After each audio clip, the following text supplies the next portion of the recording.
On va pas s'emmerder pendant 6 ans à organiser la Coupe du Monde si on peut pas faire quelques petites magouilles. Qui ne s'est jamais posé la question de savoir si pendant la Coupe du Monde de foot, il pouvait pas y avoir quelques arrangements, des matchs truqués, des arbitres un petit peu corrompus, et à qui ça pourrait profiter surtout? Alors, il faut savoir qu'il y a 4 ans, j'avais déjà fait une vidéo au même sujet, à savoir si la Coupe du Monde 2018 était truquée. Elle avait plutôt pas mal marché, puisque dans cette vidéo, j'apportais une preuve matérielle, une vidéo de Michel Platini qui disait ouvertement aux journalistes qu'ils avaient truqué le tirage au sort de la Coupe du Monde pour faire en sorte qu'on se retrouve avec un France-Brésil en finale. On va pas s'emmerder pendant 6 ans à organiser la Coupe du Monde si on peut pas faire quelques petites magouilles. Et vous pensez que les autres, ils le faisaient pas aux autres Coupes du Monde, tu penses? Vous, votre but, dès le départ, c'est France-Brésil en finale. Oh ben, c'était le rêve de tout le monde. Vous avez bien travaillé là aussi. Hein.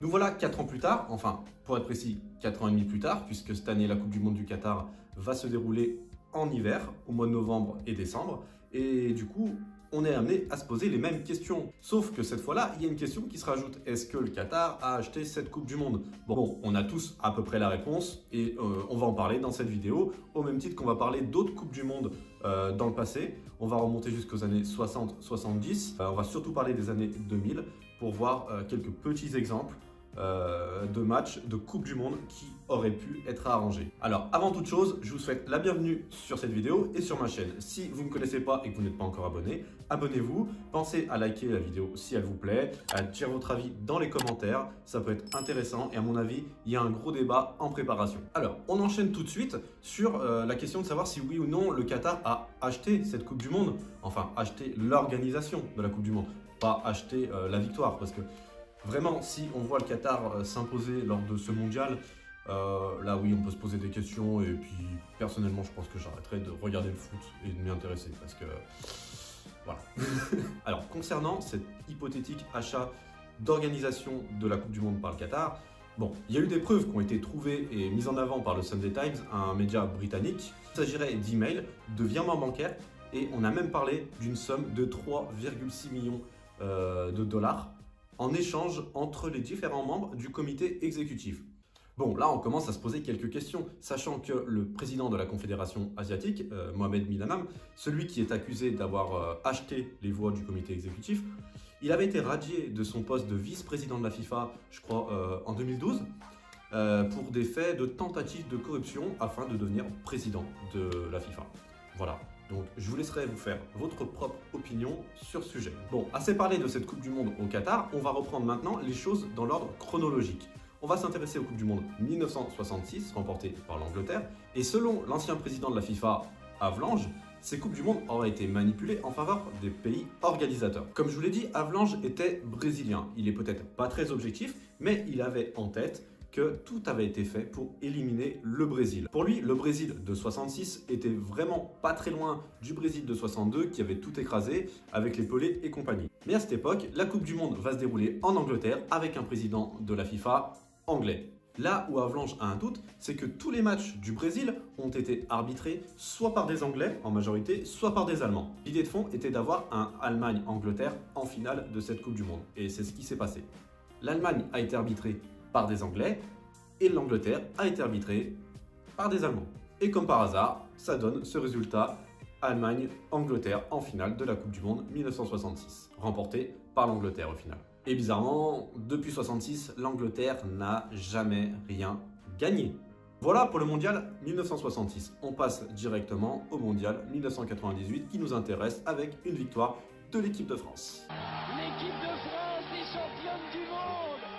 Vous le croyez ça, l'équipe de France est championne du monde en battant le Brésil 3-0, 2 buts de Zidane, 1 but de Petit. Je crois qu'après avoir vu ça, on peut mourir tranquille. Mais, il y a un mais, oui, on peut se poser des questions puisque Emmanuel Petit, qui a marqué le 3e but lors de la finale de la Coupe du Monde contre le Brésil remporté 3-0 pour les plus jeunes, dans une interview a lâché une petite punchline en disant « Est-ce qu'on a vraiment gagné en fait ?» Étonnant de se poser cette question pour un joueur qui était sur le terrain, qui a vécu les choses de l'intérieur. Et d'après ce reportage diffusé sur Arte concernant le foot et ses dérives, où on retrouve l'interview d'Emmanuel Petit, on nous dit que clairement, cette Coupe du Monde 1998 est une escroquerie et que la France n'est pas championne du monde. What? On nous explique ici qu'en fait, il ne s'agit même pas de football, qu'il s'agit en réalité de politique et que c'était la seule chance de Jacques Chirac de se faire réélire en 2002. En effet, sa cote de popularité à l'époque était vraiment au plus bas. Il avait, selon les spécialistes, aucune chance de se faire réélire en 2002.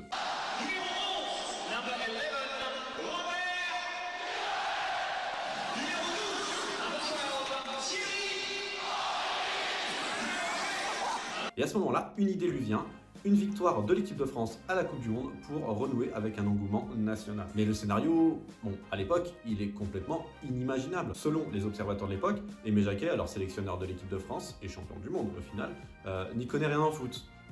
Est fâché avec les Cantona, avec les Ginola, qui ne sélectionnera pas d'ailleurs. On parle de Deschamps comme un joueur qui ne connaît pas la possibilité de faire des passes vers l'avant. Oui, bon.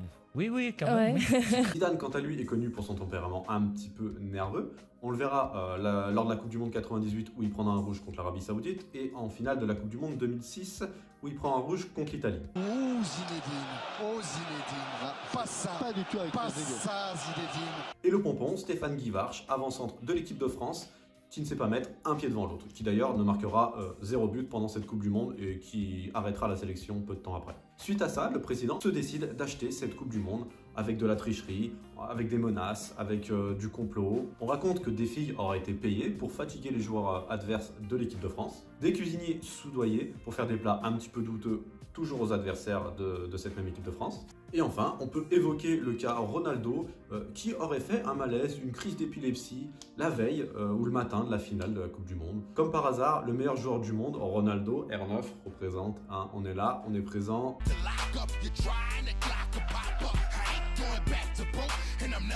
Il participera à cette finale au dernier moment, contre toute attente, mais sera complètement... pas fantomatique, mais complètement impuissant. En gros, bon, on verra pas vraiment le vrai Ronaldo. Et la France finira par remporter cette Coupe du Monde contre le Brésil en finale 3-0 avec 2 buts de Zidane sur corner et un but d'Emmanuel Petit à la fin. Voilà. Passons maintenant au Mondial 2002, remporté par le Brésil, mais organisé par le Japon et la Corée du Sud. Et là, on va s'attarder surtout sur des matchs de la Corée du Sud. Le Japon, je ne crois pas qu'il y ait eu de polémique, mais en ce qui concerne la Corée du Sud, je me rappelle d'un parcours plutôt intéressant. Ils avaient été jusqu'en demi. Ils avaient même fait le match de la 3e place, battu par la Turquie, je crois, 3-2. Avec le but le plus rapide de l'histoire de la Coupe du Monde par Hakan Şükür de mémoire. Ici, ce sont les justices américaines et suisses qui ont commencé à se poser quelques questions et enquêter. Bon, on sait que dans chaque grande compétition, il peut y avoir des erreurs d'arbitrage, des faits un petit peu surprenants. On se souvient de la main de Dieu, la main de Maradona en 86 contre l'Angleterre. On peut encore parler du cheikh du Koweït qui descend carrément sur la pelouse pendant un match contre la France en 1982. Ou encore d'un penalty généreusement accordé à l'Italie en 2006 face à l'Australie. Bon, revenons-en à nos moutons et à cette Coupe du Monde 2002 concernant surtout les matchs de la Corée du Sud contre l'Italie et contre l'Espagne. Premièrement, le match 8e de finale Italie-Corée du Sud. Avec une expulsion totalement injustifiée et incompréhensible de Francesco Totti et un hors-jeu complètement inexistant qui aurait dû permettre à l'Italie de marquer et sans doute de gagner, de se qualifier face à cette Corée du Sud. Au tour suivant, en quart de finale, où la Corée du Sud s'impose au tir au but face à l'Espagne, avec un fait de jeu plutôt surprenant vers la fin, un but refusé pour un hors-jeu complètement inexistant, refusé à l'Espagne sur ce match. Encore des événements un petit peu douteux pour cette Coupe du Monde 2002. Passons maintenant à la Coupe du Monde 2006 remportée par l'Italie au tir au but face à la France, où là on parle carrément d'une rencontre entre la mafia et un journaliste qui aurait du coup expliqué que certains matchs de cette Coupe du Monde auraient été truqués, sans forcément beaucoup d'incidence pour le résultat final, mais quand même. Pour ce journaliste, en l'occurrence Declan Hill, il en est certain. Le football est en danger et les hommes qui ont détruit le football asiatique sont en mesure de venir détruire le football européen. Selon lui, lors de cette Coupe du Monde 2006, 3 matchs auraient été truqués. À sa connaissance, il y aurait eu Angleterre-Équateur, remporté par l'Angleterre 1-0. Ensuite, Brésil-Ghana, remporté 3-0 par le Brésil. Là, on aurait demandé, on aurait soudoyé, payé, corrompu des joueurs ghanéens pour que le Brésil gagne avec 2 buts d'écart au plus. Et c'est ce qui s'est passé, puisque le Brésil a gagné 3-0. Et enfin, le 3e match, Italie-Ukraine, où l'Italie s'impose 3-0 et file en demi-finale. En 2010, même joueur joue encore lors de cette Coupe du Monde remportée par l'Espagne en Afrique du Sud. On a dans un premier temps un but refusé injustement à l'Angleterre avec un ballon qui avait franchi la ligne de bien 50 cm. On a aussi un but refusé pour hors-jeu inexistant des Mexicains face à l'Argentine. Ou encore un but de David Villa injustement accordé puisque hors-jeu qui qualifie l'Espagne qui gagne 1-0 face au Portugal de Cristiano Ronaldo à l'époque, qui crie d'ailleurs à l'injustice. Sans oublier, toujours concernant l'Espagne, face au Paraguay, où un but a été refusé sans raison. Il n'y avait ni hors-jeu, ni main, ni faute, ni quoi que ce soit. Mais en fait, ils avaient le malheur d'être paraguayens. Et du coup, on leur refuse le but face à l'Espagne, qui était l'Espagne, le futur champion du monde, qui devait être champion du monde. Donc voilà. Voilà pour tous ces petits éléments regroupés qui peuvent nous mettre le doute. Après voilà, je n'affirme rien. Moi, j'ai mon avis. Je vous laisse vous faire votre propre avis personnel. Vous pouvez en débattre tranquillement dans les commentaires. En attendant, je vous invite à vous abonner à la chaîne si ce n'est pas encore fait. Mettre un petit like sous la vidéo parce que voilà, ça fait toujours plaisir. Et dites-moi tout ce que vous en pensez dans l'espace commentaire. On se retrouve très vite, très vite d'ailleurs avec la Coupe du Monde qui approche pour une nouvelle vidéo à ce sujet. Ciao tout le monde!